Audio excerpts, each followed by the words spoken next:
Good morning from Wisconsin. Good morning to most of you. Good afternoon to our Eastern time zone folks. And welcome to LipidPALOOZA.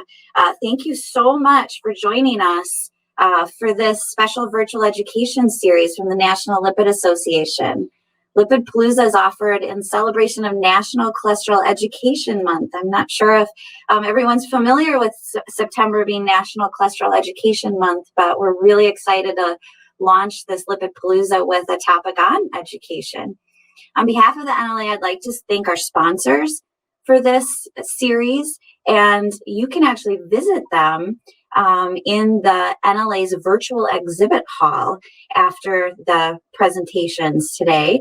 And that you can find at lipid.org/fall CLU. And as you can see there, it's kind of cool. You've got a visual of that exhibit hall.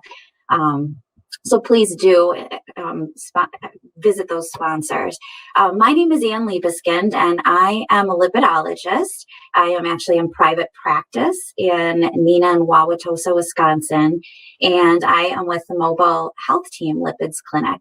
I also have the pleasure of being the treasurer of the foundation of the National Lipid Association. And for those of you that aren't familiar with the difference, the NLA is our wonderful organization that really focuses on outreach policy, education of providers, and all things in the lipids field. And the foundation of the NLA is a charitable counterpart that especially focuses on a mission of reaching our patients and providing patient education and engagement. And so this particular session is especially sponsored by the foundation of the NLA, and it's just such a joy to work with colleagues and create opportunities like this for reaching our patients. I am also thrilled to be joined today by Zach Smith, who's the Executive Vice President of Product for Patient Education Genius. And if you have any questions for us during this event, please submit them through our Q&A on the right-hand side of your screen. And we'll address as many of these as we can during our session. We will do these through you typing them in instead of voicing in, and then we will try to answer what we can. You can also view the handouts if you're not familiar with this technology. You can view the handouts that correspond to each event on today's LipidPALOOZA schedule by clicking on the handouts section. And with that bit of housekeeping, we're excited to get started and present our topic of improving patient education and dyslipidemia management through digital resources and utilization of EMRs. And to get started today, we're going to do a brief polling question on the screen for our audience. So our question today is, how do you prefer to distribute education to your patients? Through printed handouts, digitally in some way, or maybe you're tuning in and you don't actually see patients in clinic. I'll give you a minute or two.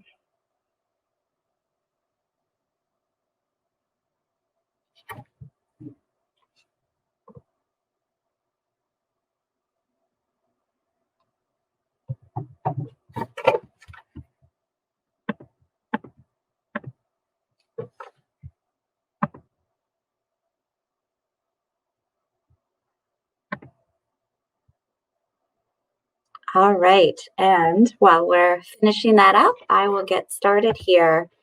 So it's great if you're interested in lipids or you're a lipidologist to hear that we remain relevant. This first slide is a survey that is published at the end of the year every year by Google of different topics, what people are searching for online. And so the last data is from 2019. And if you look at this and you think about what we do of educating about lipids, but also cardiovascular prevention and cardiometabolic prevention, we care about blood pressure, which was number 1. We get questions about diet like keto, and number 9, how many calories in a day, maybe questions about alcohol use like number 10, and number 8 is how to lower cholesterol. We may not help many people with HPV or hiccups, but we're definitely solidly in that top 10 of importance and relevancy. Now, of course, if you look at 2020, I think we all could guess that COVID is probably going to be maybe 1 through 9, if not 1 through 10 related. But I think that as our world eventually gets back to normal, I think that we will gain relevance again. And so let's keep working together and stay prepared. So, COVID changed things for the worst in many ways, but also for the better in some ways. And I loved this article that I read from patientengagementhit.com that talked about the digital front door and how healthcare, we're not famous for being early adopters. We're late adopters of technology a lot of the time. We like the scientific method. We like to know things work and are well proven before we jump on board with things. And so we're not always eager, especially doctors are notorious for not being quick to adopt technologies, especially within their practices. And so we were really kind of looking at the digital front door of technology, but we had not even put our hand on the doorknob yet. And then coronavirus kind of pushed us all the way through it. And with the digital front door, I think we really have to look at how can we use technology to reach our patients. We're suddenly doing visits virtually. We're sending things to them through digital means. And our old way of doing things, of seeing patients in the clinic and handing them handouts, just has to adapt to that change. And that change, as we know, is probably going to be there for a long time. So today we're going to talk a little bit heavily on the digital options, but certainly handouts are still here to stay as well. So one of the digital doors that we've walked through for several years, but have really moved quickly now, is the patient portal. But we know that patient portals have not been welcomed with open arms always by patients. And this was a survey from 2017, looked at over 2,000 patients, and these were insured patients who had had a medical visit in the year before. And the researchers wanted to look at the characteristics of people who used the portal and didn't, and the reasons, such as were there technology issues, security concerns, why were patients not adapting them. And actually 2/3 of insured participants at that time had said that they weren't using an online portal. Characteristics they found at that time were typically women were more likely to use the portal than a man. Non-users tended to have less than a college education, maybe were insured by Medicaid, were a bit older perhaps, lived in more rural areas. In this population, they found that Hispanic was less likely to use a portal, and if they lacked a regular doctor. And a lot of that makes sense from what we know about access to information and education. In addition, specific reasons they gave was that if they had internet access issues or there was no medical online to access, it wasn't worth logging into a portal. Many, and I think we'll continue to have this issue for a long time, is that many people just prefer to speak to your doctor in person, or that they were concerned about privacy issues. So that we know some of these flaws in portals and where they lacked adoption. But then the coronavirus came along, and this is fascinating, from May of 2020 by Epic, that patients were actually using video visits 100 times more frequently by May of this year compared to the beginning of the year, and that more than 800,000 people had downloaded the MyChart application in March for virtual care, more than double the same period in 2019. So just out of necessity, this is where we were really thrust through that digital front door quickly. We know that portals have some incentives on the education side and quality measures. The ONC, which is the Office of the National Coordinator for Health Information Technology, had added patient portals to some of the quality measures to try to achieve. And so portals have been heavily influenced by providers and payers as something that we need to work on adopting better for patients. But the interesting thing, when you look at things like the CLASS survey, which CLASS is a health IT data and insights company that looks at software and services used by providers and patients. When they actually ask patients, patients are looking for more holistic options for patient engagement than portals provide. So they're looking beyond that. And so we have to realize that the portal alone is not the only way to reach patients. That might be the way built into our workflows right now because we have some perhaps reimbursement incentives for that, but it may not be the way that patients are asking to engage. I'm going to turn it over to Zach for a minute here to talk about what he's learned through his company. And I'd just like to say that I met Zach because my EHR portal wouldn't allow us to share patient education. It wouldn't allow us to share documents. But what it did allow was for you to partner with vendors to add on to your EHR. And I came across Zach's product and I use it in my clinic. And along the way, we kind of developed a relationship of talking about the best ways to do this. And he became involved with the foundation of the NLA. And so he has some great insight from the tech perspective. So Zach, I'll hand over to you. Yeah, thanks, Anne. And hi, everybody. Thank you so much for joining us. It's my first LipidPALOOZA. I'm super excited to be here, as Anne can attest. I've always loved this quote. It's sort of been, I don't know, something of a North Star for my company. If patient engagement were a drug, it would be the blockbuster drug of the century and malpractice not to use it. Bold words, no doubt, but I think that everyone on this call would agree, on this webinar would agree that, the data in terms of how patient engagement and patient education impacts outcomes, the science is in. I mean, it's an outsized impact. And yet, as Anne has outlined already, and as I'll sort of build on here, we see portals under-adopted. And one statistic that I like to look at as sort of like a technologist parsing the data, which is actually usage data. You know what I mean? It is this type of data that app developers look at every single day. And so who's using this patient portal app? And what we find is that there is a certain number of patients who will sign up for the portal. But what you really want to look at is the number of patients who actually use the portal, who come back to it, whenever they have some sort of care episode or sign in semi-regularly to check lab results or what have you. And I think that what you'll find is that while many EHR companies might boast a certain adoption rate, the number of patients who are utilizing the portal is often lower. And so this is, I wanted to share this. I thought the group might find this interesting. This is the Fogg behavior change model. And the question is really, so why aren't people using the portal? And how do we get them to change that behavior? That's ultimately what patient engagement is about, right? And it's not unlike user engagement in my technology world.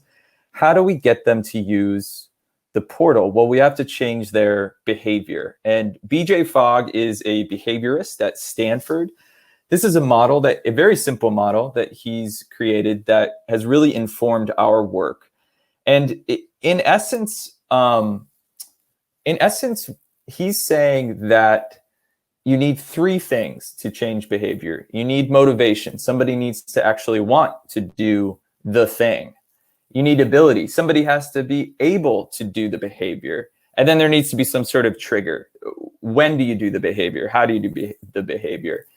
And so we kind of took this framework and we looked at the numbers that we just presented, and we started to analyze this problem in patient portal usage as more of a user experience problem. And that's sort of what we set out to solve as a company, Patient Education Genius. How do we change the experience, the user experience of patient engagement and education so that we can promote increased portal adoption and increased adoption of other tools? And further, how could we change the user experience of the EHR itself which are sort of notoriously unwieldy, to make it easier for providers to share resources with their patients, or even incentivize them to do so beyond the quality measures, which are complicated, right?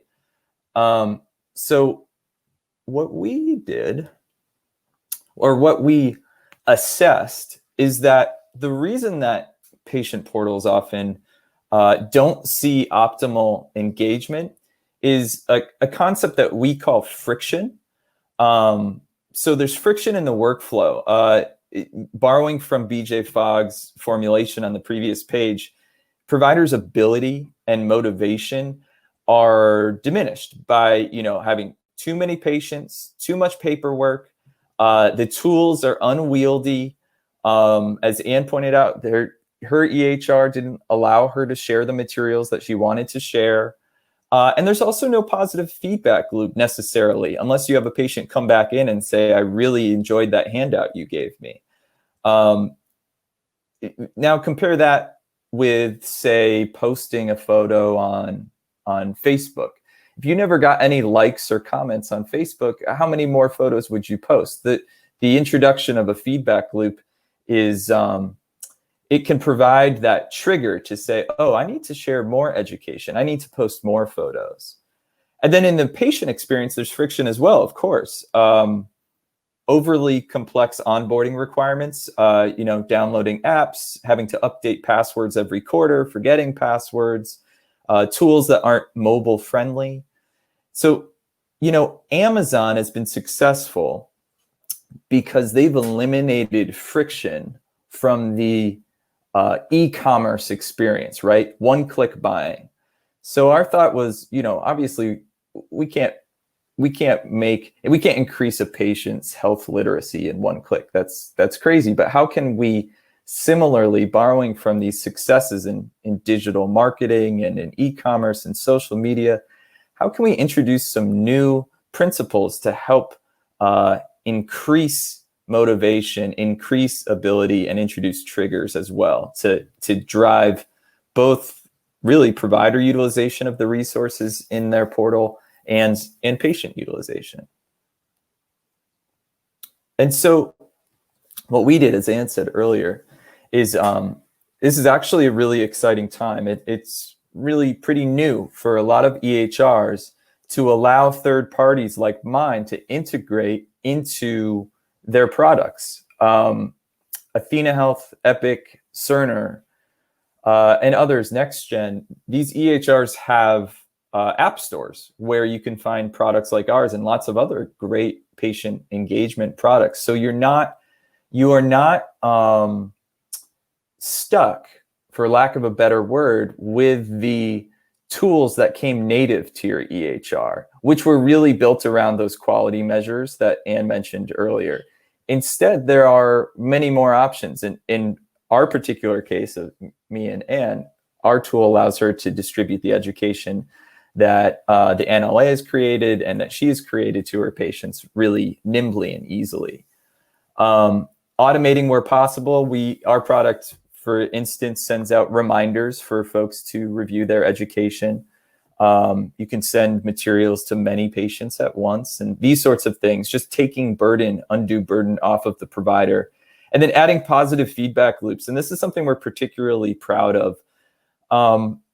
Sometimes putting something in the portal, after conducting many user interviews, provider interviews, it would seem that you don't ever really know, does the patient read this? Do they understand it? It can be sort of like, sending a handout into the void.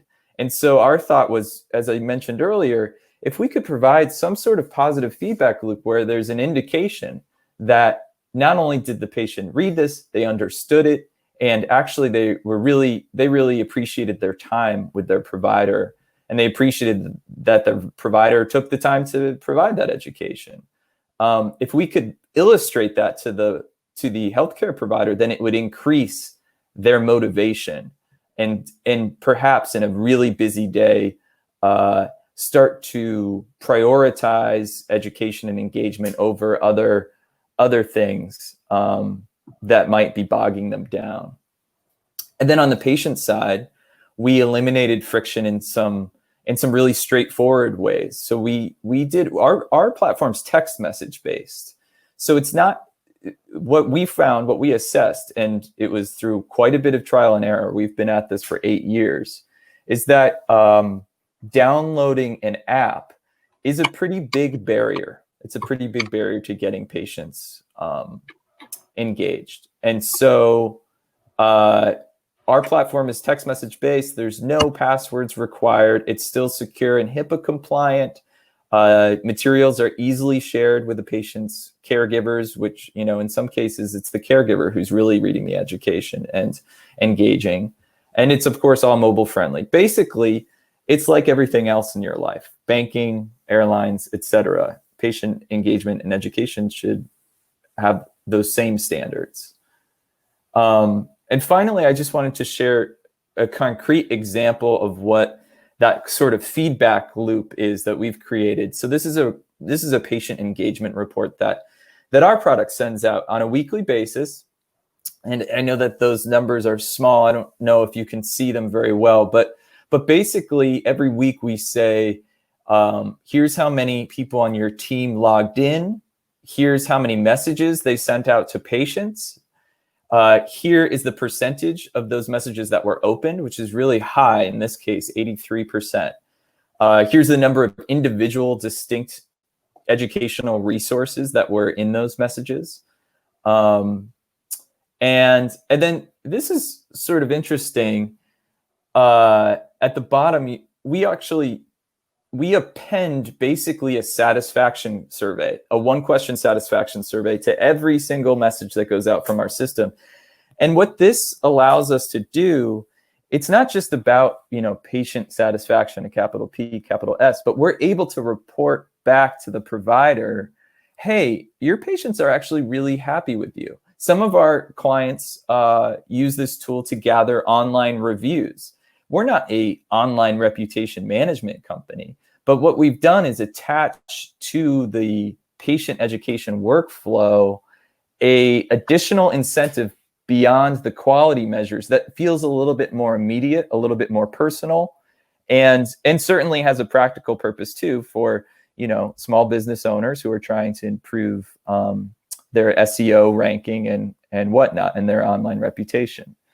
So those are just some lessons that we've learned over the many years that we've been doing this. And sometimes we've found, you know, without a doubt, great content, like the content that the NLA creates is critical, and it needs to be accessible in multiple languages, et cetera, of course. But there's some really simple things that, to be honest, the digital marketing industry has figured out in order to change people's behavior. There's some really simple interventions you can take. And at the end of the day, the lesson is very straightforward, at least the way we see it, which is you have to make it as simple as possible for people to make the right decision.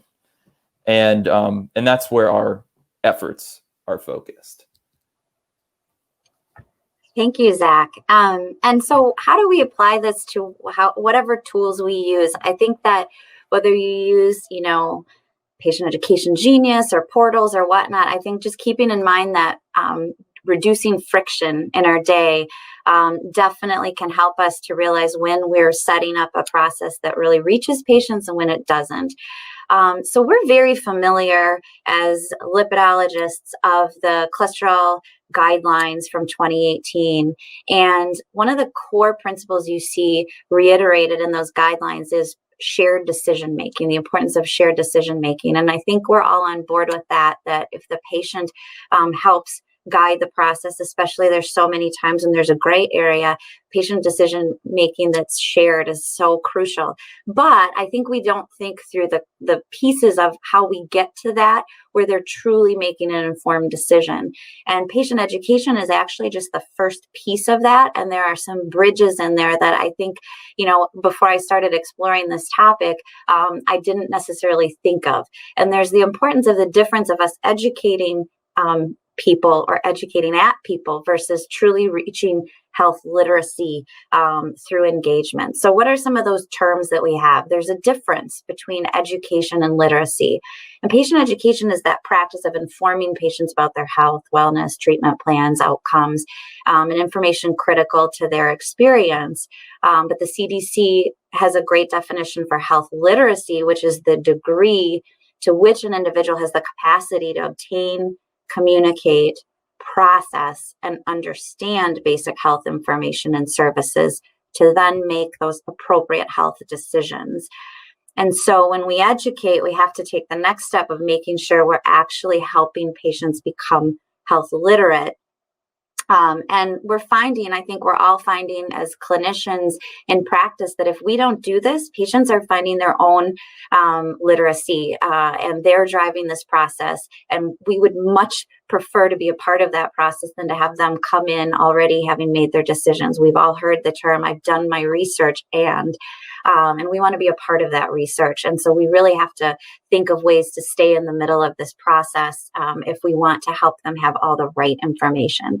So digital health literacy is right in our face right now. It's closely related, but it's how people use health technology to interact with their healthcare systems.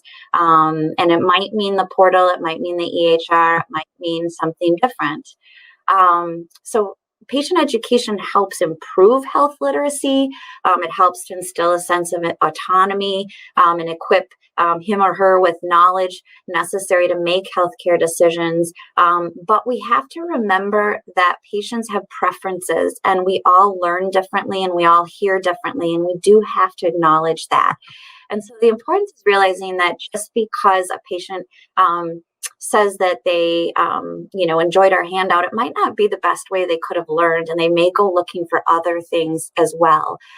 This was a look at educational tools, and the key is that there's another term called engagement we've been using, and there's a difference also between engagement and education and literacy. And there are tools that can engage, like, for example, apps that help remind patients to take their medicines. Those are very engaging apps if they're using them, but it may not make them any more successful at taking their medicines if they ultimately don't understand their disease process or why they're taking them in the first place. And then they read something about a potential side effect and stop it and don't call us. So the app was great at getting them to remember that medicine, but once they've decided they don't want to take it, the app has done nothing. So tools that kind of connect all of these dots of what their disease is, why they're taking it. And we know that we've spent a lot of time educating our patients in clinic, but can we step back and think about, are there tools and ways that we can build processes with less friction for us so it gets done? And the value of this is that, we want to prevent and detect conditions, manage the conditions, and be a part of that. We also want to empower people to engage and manage the conditions themselves through self-management. And if we connect these dots of patient education, engagement to health literacy, then we really then get to shared decision making.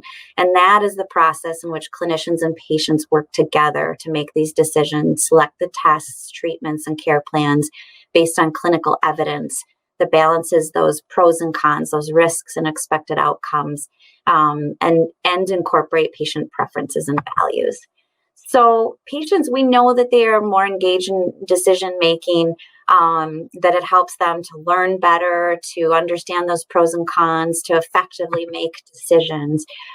We know how important it is, but we also have to acknowledge that oftentimes there's no right decision that's made, and it ultimately comes down to their preference.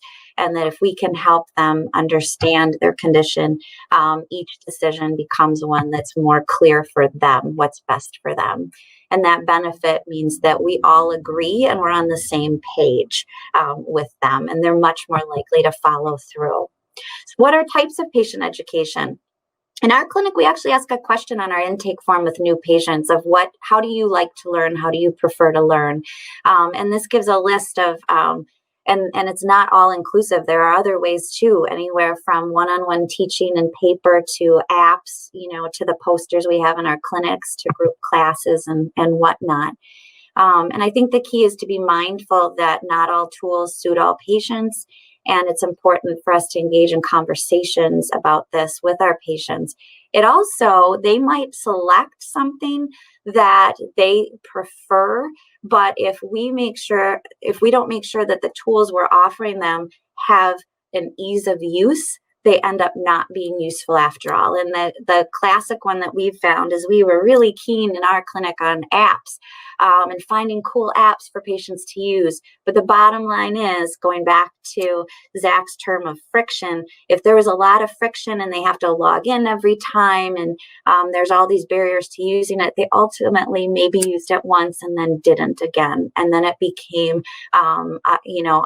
a lack of usefulness. So just because they say they're interested in something, if we find there's a common theme of an app that our families like to use, or our patients like to use, understanding that app and how it works becomes helpful in knowing whether they're actually using it long term or not. Patients definitely access their own information online nowadays. And these are a couple quick resources of, if you find that patients are maybe not finding the best information online, that you can share with them to help them, again, reach their own health literacy. These are a couple things about how to find good quality patient education materials and assess those online. And those are some quick things, again, to reduce the friction. And then, of course, we all love the NLA and all the wonderful resources that are provided. So today we wanted to walk you through a little bit of those tools out there, because there are so many resources that NLA provides that sometimes we lose it all in the shuffle and we don't realize what these are. I'm very excited to show you a sneak peek of something. And as I mentioned at the beginning, there's the NLA that focuses more on us as providers. And then there's the foundation of the NLA that focuses on patient education. And there's this website, learnyourlipids.com, that's kind of been an evolution ever since it started, but it's taking a big step that's an important step from being a resource for a few choice, more complex and more rare conditions, to now engaging overall for patients. And so this will be launched in the next couple of weeks. If you go to learnyourlipids.com, you'll see the old site right now, but when it gets launched, this will be the new feeling of the site. And it really is going to be more serving of all types of patients coming in. One of the cool tools that you'll find is that there will be an interactive lipid panel. For how many times we mentioned in a visit, time and time again, about now what was the good cholesterol, what was the bad cholesterol again. This is a cool tool for patients to go to if you say, go to this website, and it'll walk you through a lipid panel and what it means and how to read it. I think this will be a wonderful tool for patients. In addition, there will be those familiar tools that we all need for those more rare or more complex diseases that we have patients with and have a hard time finding great quality resources. And so, for example, familial chylomicronemia syndrome, there's some great resources on this website. And one that there's nothing like it out there is the cookbook that's been developed and tested by experts from the NLA with good recipes that taste good for our patients with FCS. So there's these great gems out there. In addition, if you want to be involved, or maybe you already are, getting involved with the NLA on creating patient education tools by joining the Practice Tools and Clinical Care Committee. They have created some wonderful resources over the years, and you can find that on the NLA website. Under the Clinicians Lifestyle Modification Toolbox are a bunch of things that the old term tear sheets, we still call them tear sheets from when they came on a pad and they were paper. Nowadays, we more often, I think, will go to the website and download these things. But as you walk through them, There's an amazing amount of resources here, cardioprotective dietary patterns, and you've got not only diets that, eating patterns that fit different ethnic groups, but also in different languages that are always being added, therapeutic lifestyle modification resources, and again, with multiple languages, lifestyle habits, including sleeping, stress in your heart, tools for motivational interviewing and setting SMART goals, the patient tear sheets categories, some things about some testing, including advanced testing, FH tools, and then the cholesterol guidelines. There's even a quick handout on that and why those are important and how they guide us. So there's some wonderful tools that I think sometimes people don't realize are there, that can be accessed very easily, either downloaded to your desktops and shared or things. So at this point in time, we want to leave some time for some questions and discussion. And so I'm going to transition back to Zach to lead that question and answer group. Yeah, thanks, Anne. That was fantastic. And it's exciting to see a sneak peek of those new materials. Hopefully you can load those up into your Patient Education Genius account. Shameless plug. We have just a couple questions coming in, and please, I encourage everybody to ask us anything you're curious about. From Mark Jacobson, it seems that there are medico-legal barriers to pediatric and adolescent patients using the MyChart portal in our health system. Is this common? I'll say that candidly, that's not something that I know very much about. I know only from personal experience that certain EHRs have like a caregiver status that a parent can have, or not, and not necessarily a parent. You also have elderly patients who aren't really able to access the portal. And so, you know, I might be assigned caregiver status for my grandfather or something like that. And the legal aspect of it is, you know, basically tracking the consents. But it's definitely, I would say it's definitely thorny. I just don't know very much about it personally. I don't know about you, Anne.